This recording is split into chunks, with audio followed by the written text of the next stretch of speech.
bringing the stories of people just like us directly into your home and learning more about them. This is Trent Speaks.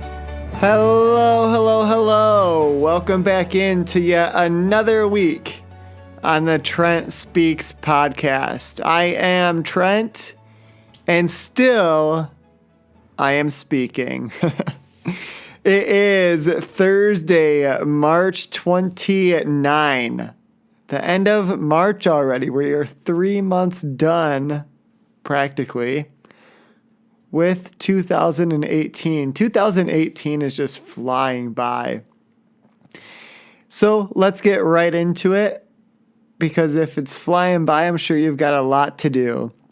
This week, I talked with a person I've never met before, which is good, because I was thinking earlier this evening, it's Tuesday right now, but I was thinking earlier this evening on my drive back from my massage I just had, how I've only had one female guest. And it's funny because I have more female friends than I do male friends, which there's nothing wrong with that. That's just the way it's worked out. It's not a female guest this week. Last week was my first and only female guest thus far. We'll get around to it. But my guest this week is someone I've never met before. And that was the other thing I was thinking about on the way home, is how all the people I've talked to so far are friends of mine or people I've had interactions with quite a bit. This week's guest is someone I really haven't had an interaction with quite a bit. He'll kind of talk a little bit about it in the interview.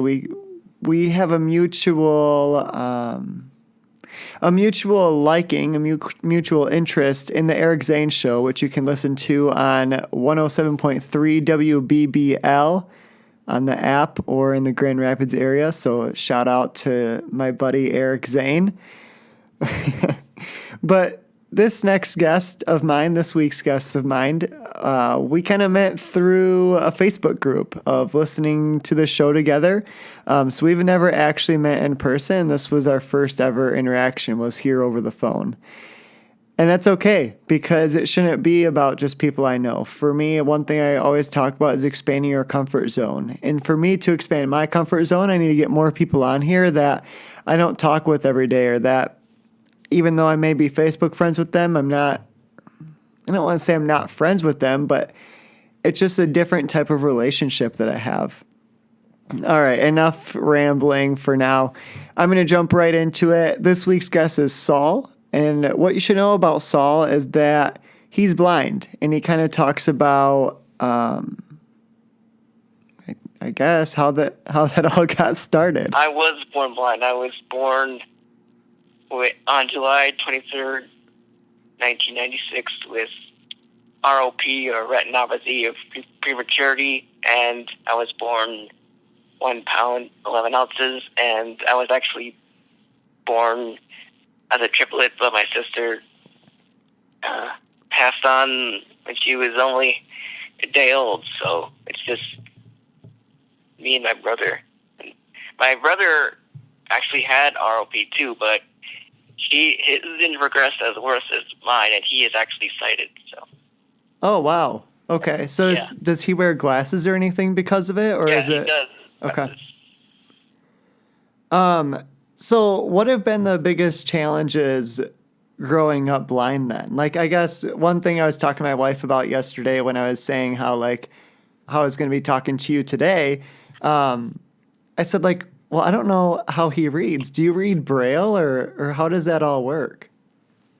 Yeah, I do read Braille. I've read Braille ever since I can remember. Okay. I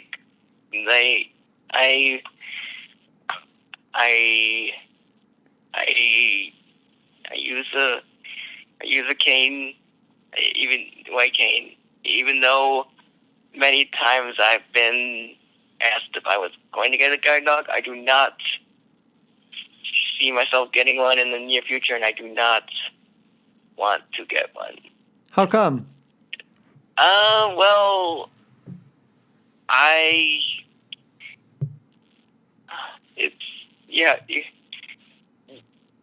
you have to know the area you're traveling in very, very well. Okay. If you want a dog, and you have to, and then I don't know. It's just not something that I'm comfortable with. Yeah, no, that's fair. And like, I mean, I'm sure it's just something that you'd really have to want to invest in of trying to figure that out. And I'm sure it's a whole different ball game once you do throw a dog into the picture and everything. So, I guess kind of talk to me about growing up blind. I'm sure that there's just a lot of challenges and stuff. What were some of the biggest challenges or the hardest things to learn as you grew up? Part of that was to appreciate the sighted world. Like, if people try to explain what things are, like colors, and I like colors. I have a favorite color, but people try to explain things to me, and it's hard to get the concept of it. Like the visualization of it. So for example, and say for example, so when I'm on the radio, when I'm listening to the radio, listening to a sportscast, my wife always tells me, she goes, I don't know how you followed that. She goes, I can't visualize it. And I said, well, it's easy for me because I can visualize it. But how is that for you? Because I know that you go to the Griffins games a lot and that you listen to a lot of the play calling and everything. How is that in terms of you for visualization during those sporting events? Well, when I go to sporting events like the Griffins or Whitecaps or whatever, I bring a radio with me so that I can listen to the game as it's being played out, or I also listen to it at home too. I know the rules of the game. Like, I know how it works. So I'm kind of thinking about it, but some of the deeper stuff, like when the color commentator starts talking about stuff that I have no idea what he's talking about, then I don't really pay attention to the color commentator that much. But sometimes I don't know. I just depends, probably. Yeah, it just depends. What is your favorite color? You had mentioned that earlier. Oh, my favorite color is red. How come? Why red? Oh, I don't know how it came to be. It's just one of the weirdest things ever. I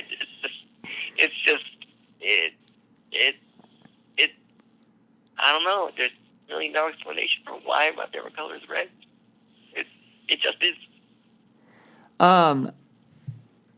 So I have like $1 million question that I started, but I want to save that until the very end because I want you to leave us with some good guidance and something to think about for the week. So I'm gonna move on a little bit. I know, so Saul, I know that you are Jewish. It's something that you're very open about. Describe to me, because I'll be honest, I'm not very familiar with the synagogue. Kind of describe to me, what is the synagogue, what it is, what do you do at the synagogue typically? Well, in synagogue, in Hebrew, it's called the Knesset. It's like the Jewish equivalent of a church where people go to pray and where people have all their services for the major holidays. In Israel, if you say I'm going to the Knesset, it's something different. The Knesset in Israel is the Israeli parliament, so it's a term that means two different things. But in Yiddish, it is also called the shul. So it also has another term that way. And our Grand Rapids has 3 synagogues. The conservative synagogue, where I attend and where my dad is a rabbi. The Reform synagogue, which has slightly more membership. And then we have a very small Orthodox synagogue, which is the strictest sect of one of the strictest sects of Judaism that there can be. Like they don't. Men and women don't sit together during services, and they're very. They take their religion to the max, and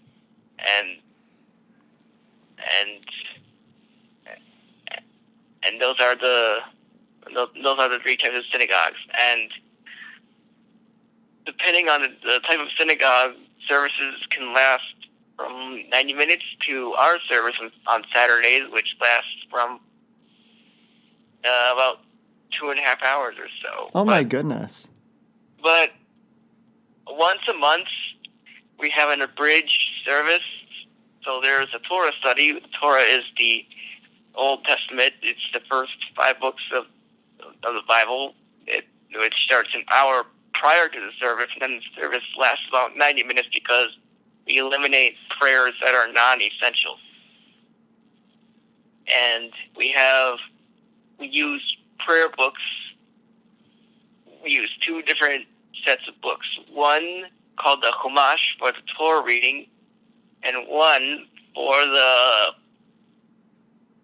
regular prayers called the Siddur. And occasionally we'll pull out some other books, like we have some other separate books that we read from on certain holidays prior to the Torah service, like on Shavuot, which is a holiday when Moses, about us receiving the Torah from Mount Sinai, we read the book of Ruth. And then on Passover, which is coming up, starting this Friday, we read the Song of Songs, or Shir HaShirim, on the Saturday of Passover. So, if I could, Passover is an interesting holiday because it celebrates how we were once slaves in Egypt and now we are free, and there's a lot of parallels to Passover in our regular everyday tournaments, and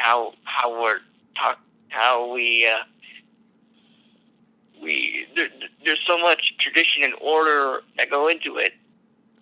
Like on Friday,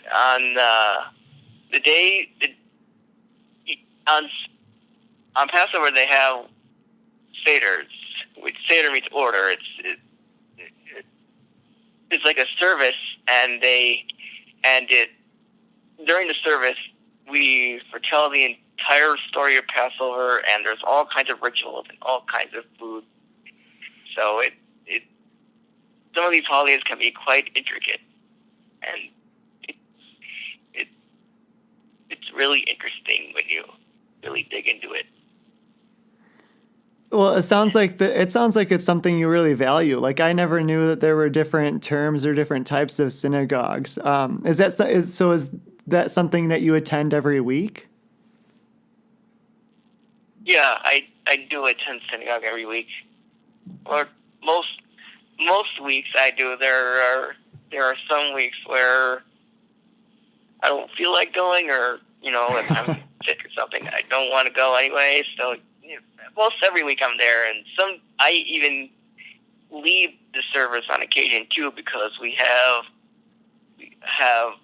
many synagogues have what is known as a cantor in addition to the rabbi. A cantor is someone who leads the prayers and who leads the congregation in singing. It's an easy way to remember it. It kind of sounds like canta, which means sing in Spanish. So, and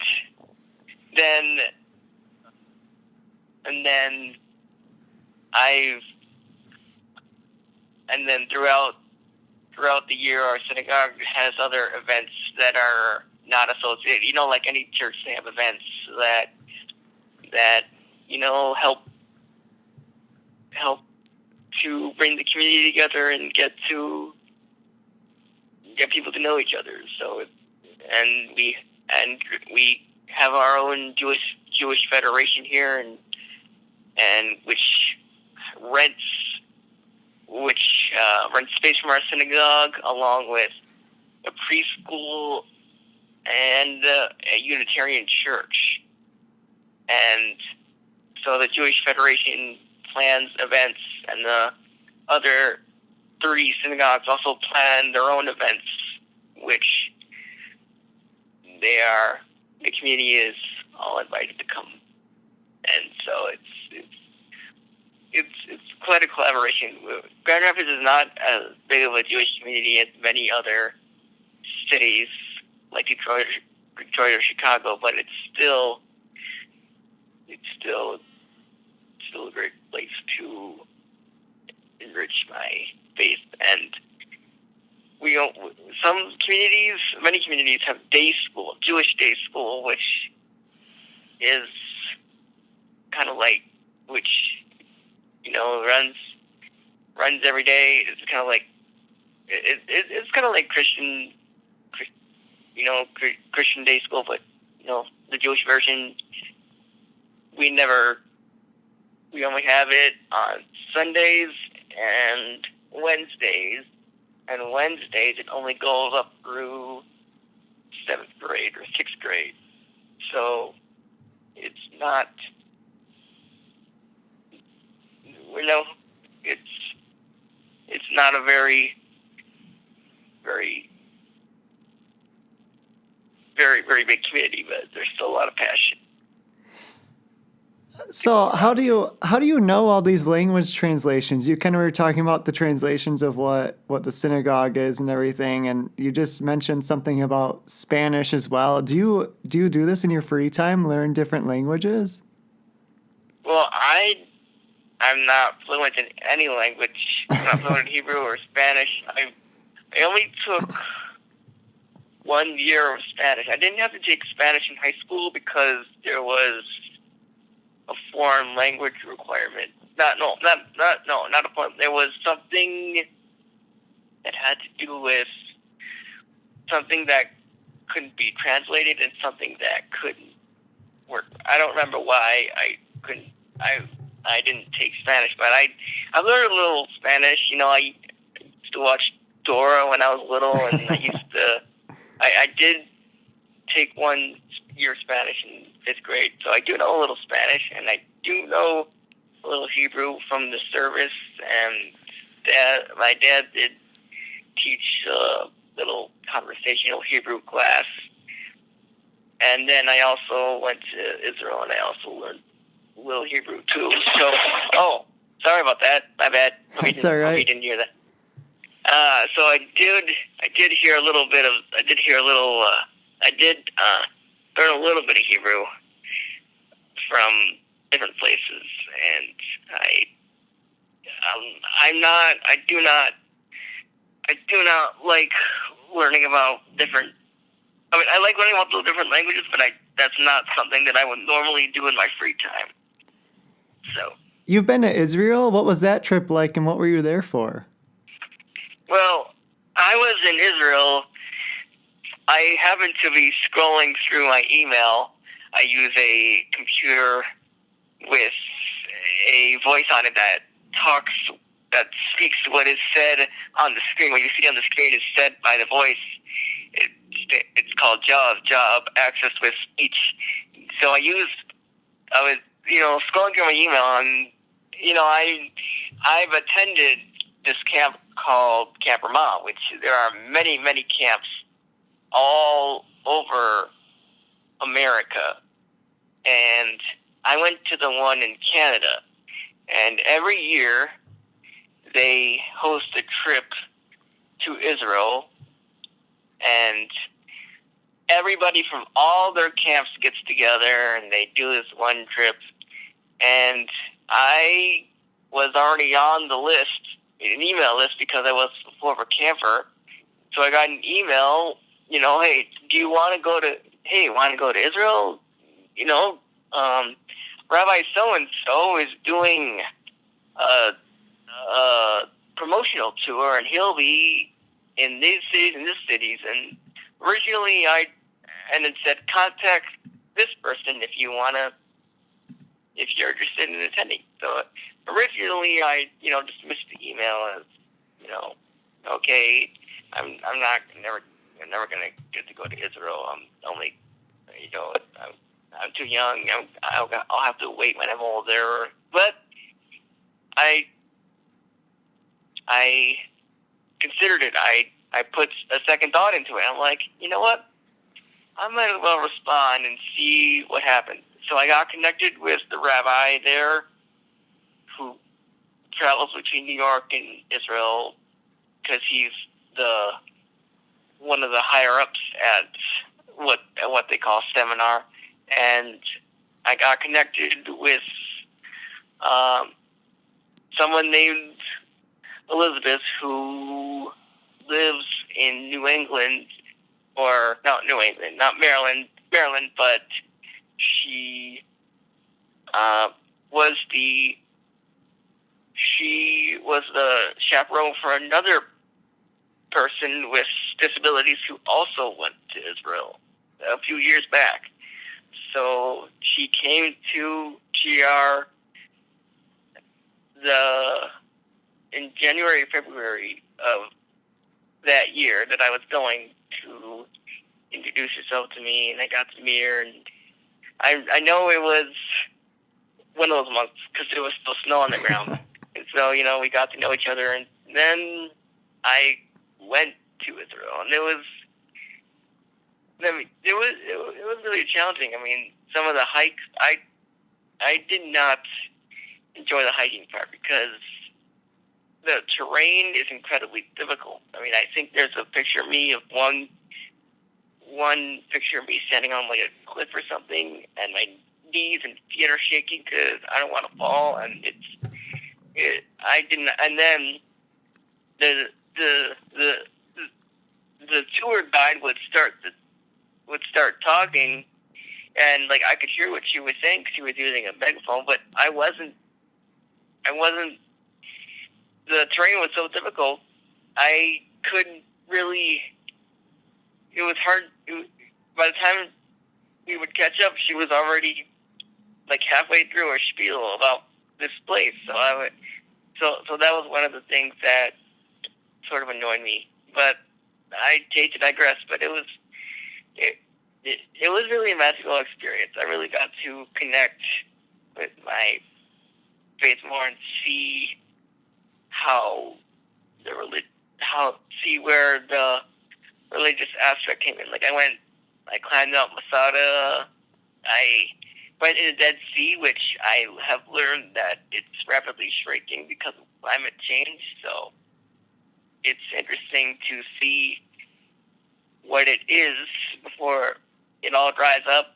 And I got to visit the Western Wall, and I had pre-brailled out a note using a typewriter-like device called a Perkins Brailler to write out a note, and I folded it up and I stuck it in the wall.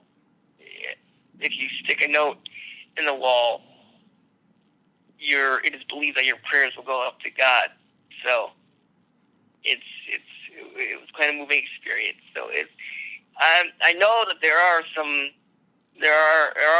certain places that I would love to visit. Like I would love to go to Tel Aviv, and I would love to go to Jerusalem, and I would have loved to visit the Israel Guide Dog Center for the Blind, where I donated money for my bar mitzvah project, but I couldn't because they said that it was back a few years ago when Israel was bombing Gaza and vice versa. And there were all these sirens and bombs, and the people reached out to the museum and they said that the dogs would be too scared by the sirens, and it just wouldn't work out. So I know that there are some other places that I want to go to, but at least it was a good experience.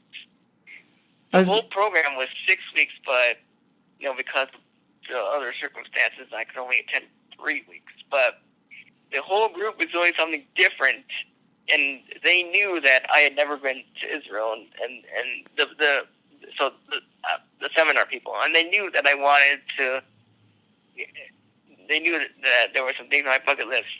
So they took me to Mount Masada while the other group was doing something different. And that night they had a talent show, and I was all wiped out from that day. I was asleep before 8. But anyway, it was quite an experience. So I'll certainly never forget it. And so the only 3 countries that I've been to are Israel, Canada, and obviously U.S. I was going to say, it sounds like the trip had a very powerful impact on you. It's unfortunate you weren't able to kind of see some of the things that you wanted to see, but you're right. You always have that chance or that opportunity to go back in the future and kind of make the trip your own. Yeah, sure. So you mentioned earlier you live in the Grand Rapids area and everything. What is it that you like to do for fun? Well, I really like reading. I'm reading this science fiction book now called The Red Queen. It's kind of it came out in 2015. It's kind of a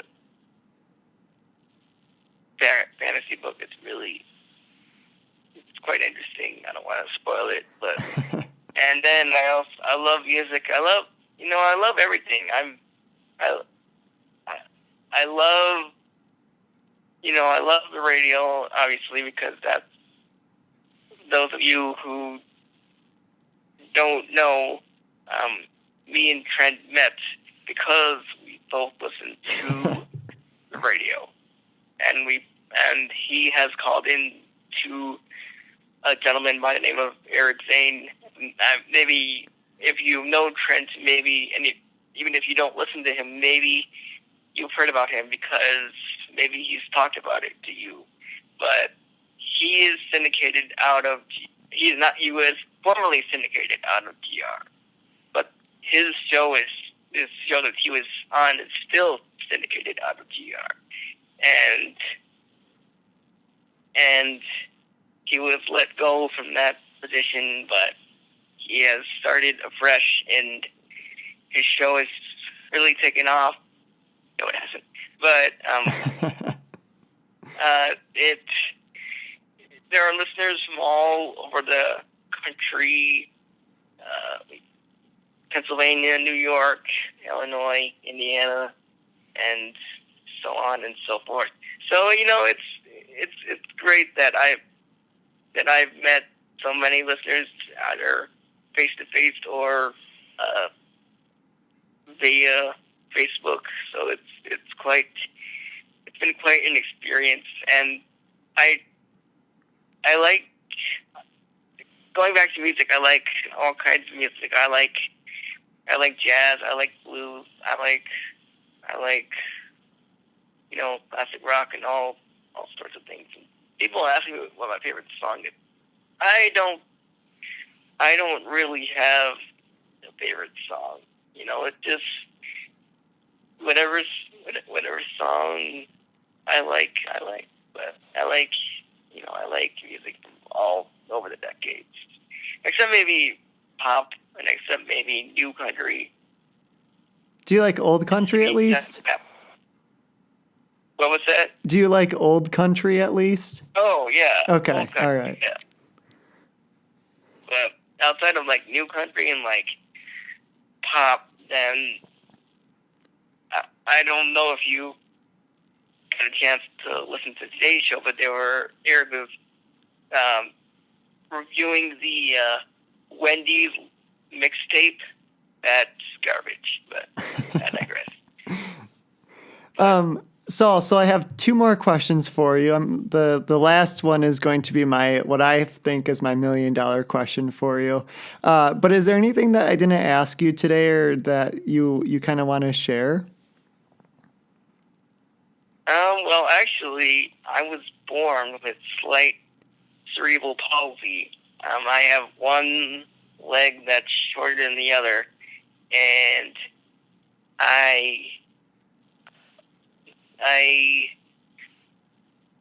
another one of my challenges, I'm currently a part-time student at GRCC, or Grand Rapids Community College. I'm currently studying. I'm currently taking a music theory class, and I thinking you're going into music recording or production or something along those lines. A lot of my teachers, like, they don't. I don't know if it's because they've never had a blind person in their class before or what, but they don't like make an effort to describe things that much. Like, they say this is here and that is there. Like, I want them to be more specific. Like, here is here and that is there. I'm like, no, like, this is a G flat and this G flat is a non-chord tone. And so it's a little bit of a challenge, but I've gone through it, and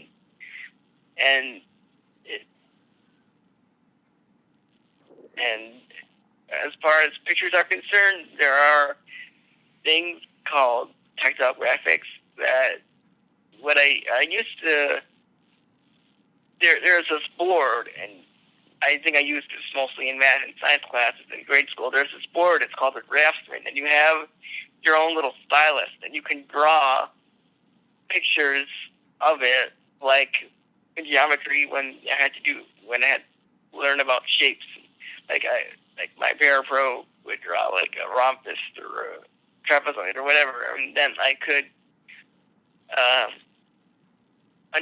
visualize with my fingers what the class was about, like what the concept is. And I think I read in a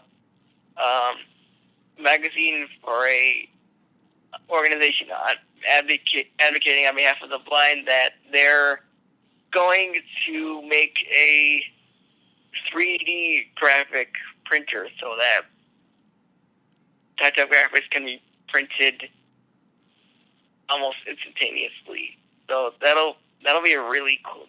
I mean, they've already done the blind driver challenge at Daytona International Speedway, so they might as well start printing tactile graphics. What's the blind driver challenge? Oh, well, the current president of this organization is called the National Federation of the Blind.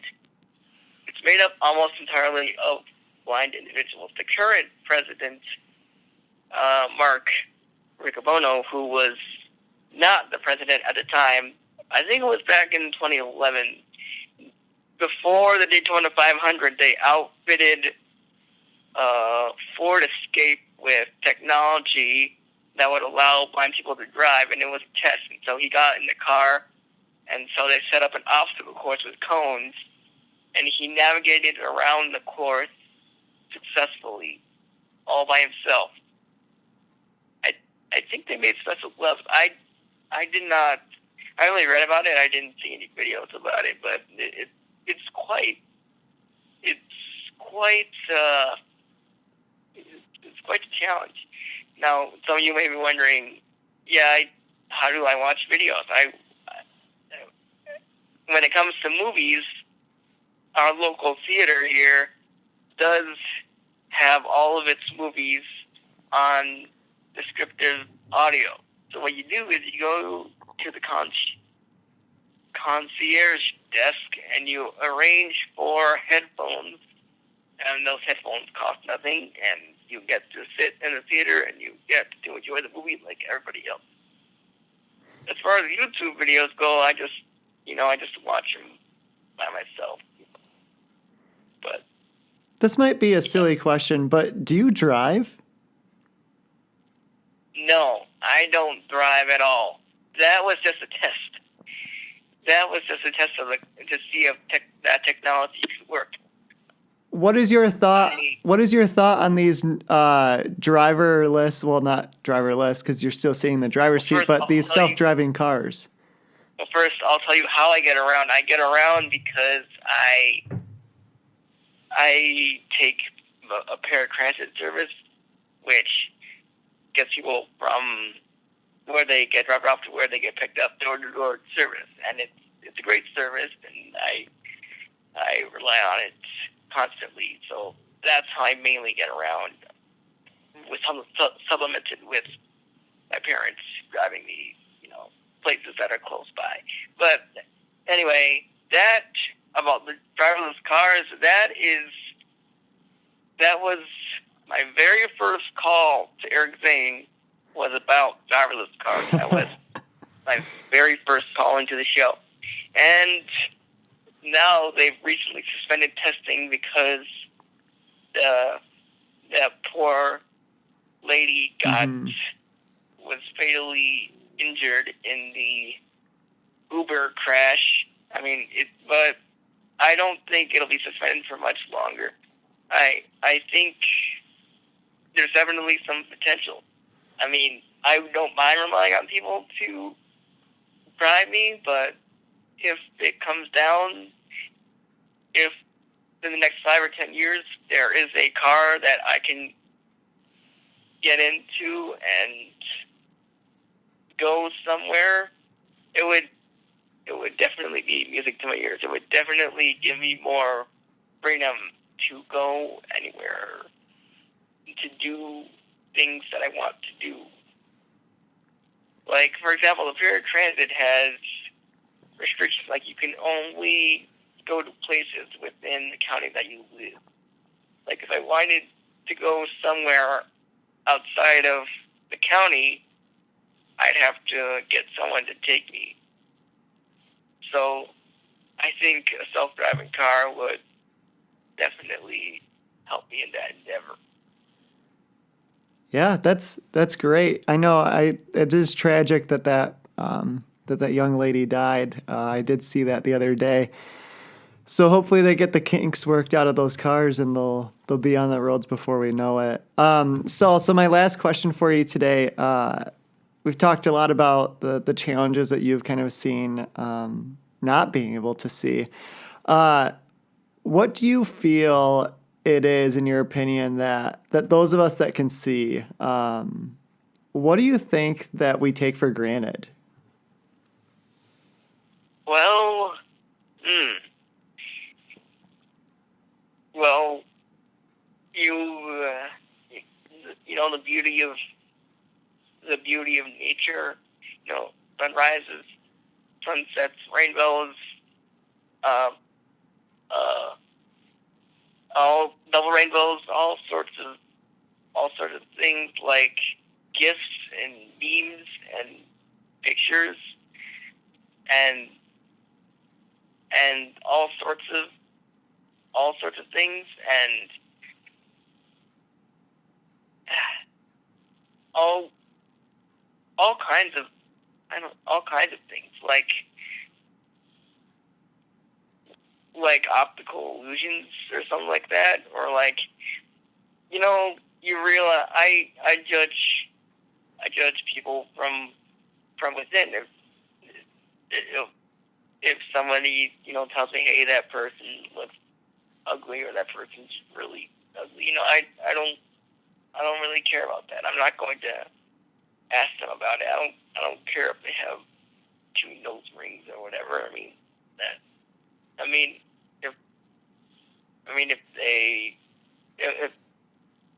If they talk in a voice, or their voice seems to be unpleasant, or doesn't capture what I'm looking for, then it doesn't appeal to me. But I don't really. I'm not saying this to insult people. I don't.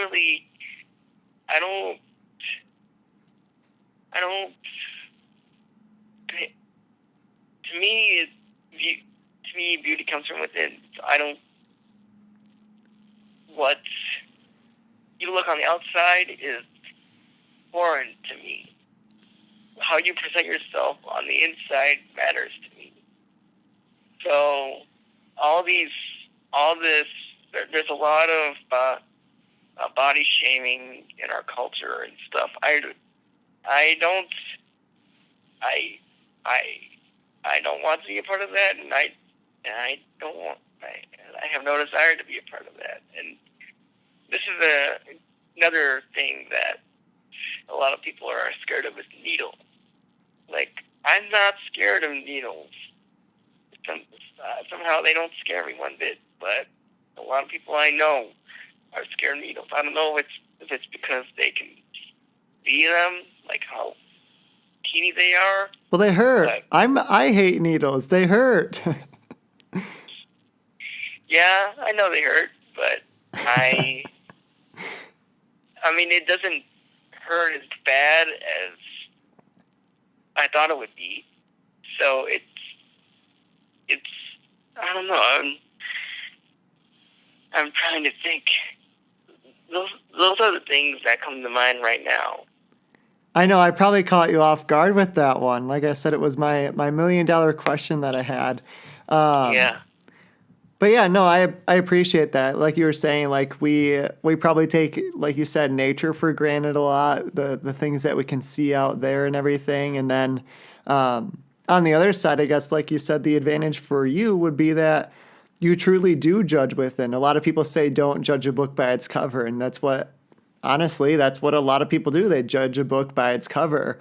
But you aren't able to do that, and so you right away you're able to judge them for who they really are, who they are within. And I think that's saying a lot in your favor and everything. Yeah, absolutely. Thanks.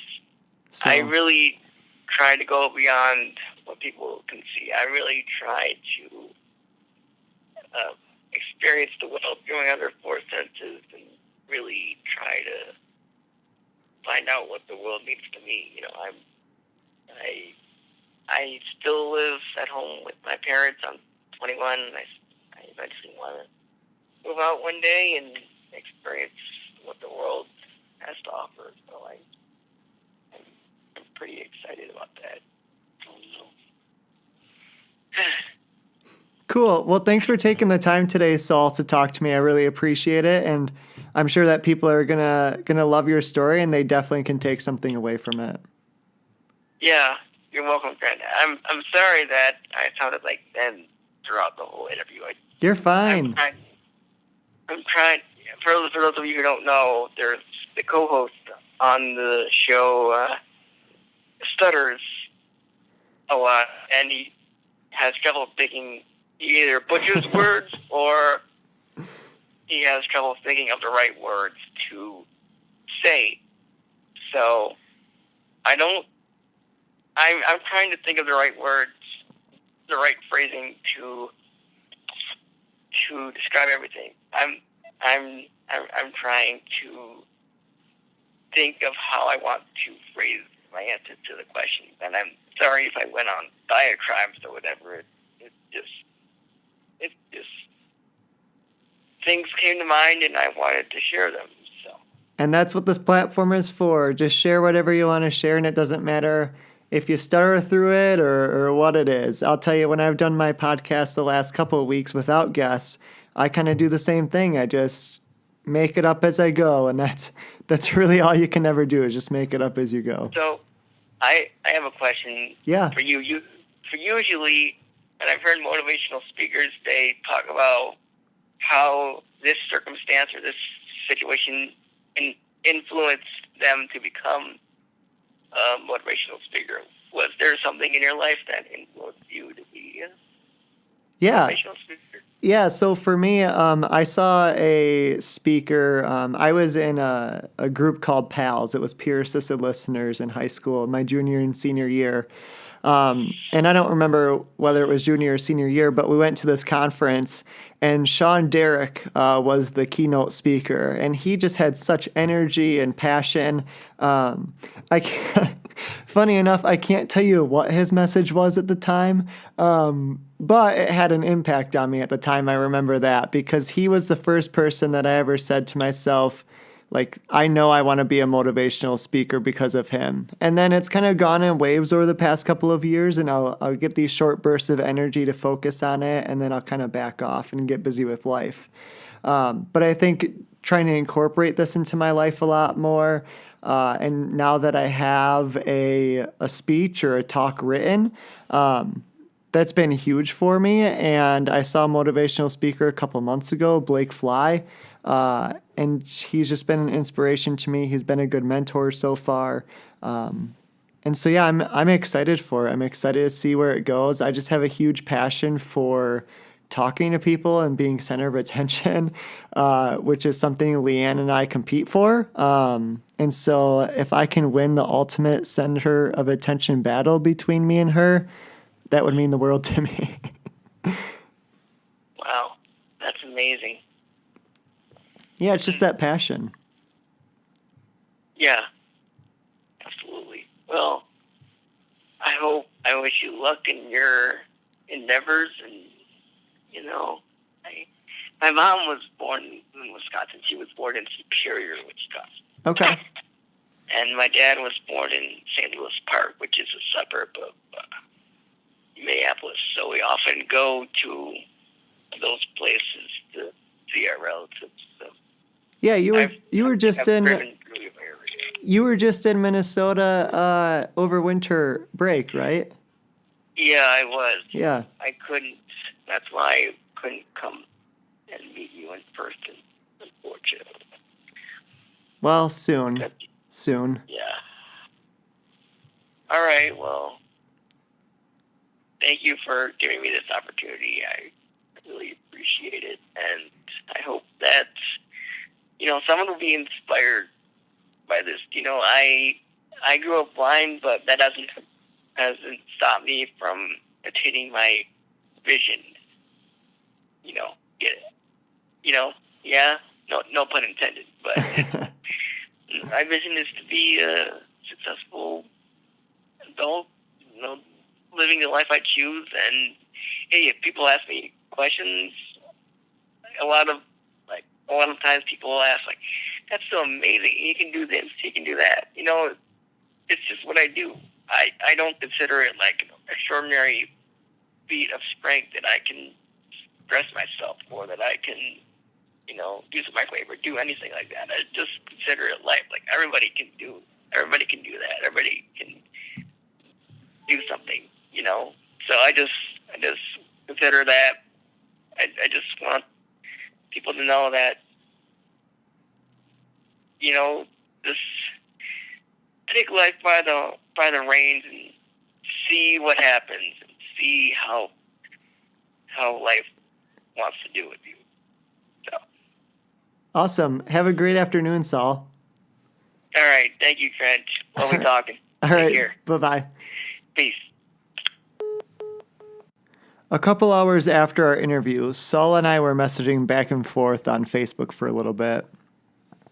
And he told me that I could share this. Something that I didn't share is how hard it is to fit in sometimes. Whenever I post on my wall that I'm going to be somewhere and I invite my friends to say hi if they see me, nobody shows up. I've messaged certain people and asked them if they'd like to hang out, and nobody has responded. The Zaniacs are the only group of people that I have consistently hung out with, but many of them are older than me and many of them have kids of their own. I've made friends in high school, but I wasn't asked if I wanted to go anywhere, and I rarely sat by anyone at lunch because it was, and still is, only 20 minutes. That's just enough time to eat and be on your way. While I like posting and interacting on this platform, he was referring to Facebook, I'd love to be able to have face-to-face interactions with people. I've been doing that through my volunteer work at Meals on Wheels and the Sightseer Reading Service, but it would be nice to do it in a recreational setting. I'm good at making friends, but they don't want to come to me. Is it because my blindness makes them shy, or is it because they don't want to offend me by making jokes at me? Is it against their culture to invite a blind person into their home? Do they think I'll trip and fall and cause an embarrassing faux pas? Whatever it is, it's been bugging me for a while, and I don't know what to do. I'd love to make friends that are here in this area while being mindful of my circumstances. I've thankfully never been teased or bullied because of my disability, but maybe that's another reason. I greatly thank Saul for coming on this week and sharing about his struggles that he's had with blindness and growing up and what that's been like. I appreciate him sharing a lot about his religion and being vulnerable in that sense. It's something that I've talked about before on this podcast a couple weeks ago. Feel free to go back and listen if you'd like to. But being vulnerable, and I feel like Saul was very vulnerable today, and I applaud him for that greatly. For me personally, I think the biggest thing that we can all take away is that Saul has the luxury to not judge people by just seeing them. He's actually doing what we've all been taught, not judging a book by its cover. Because he is actually getting to know them and get to know what's on the inside and who they are and what they're like. And I think that's something that we can all take away. To me, that's the biggest takeaway of this week. Don't judge a book by its cover. Look within. Have a great week, everyone.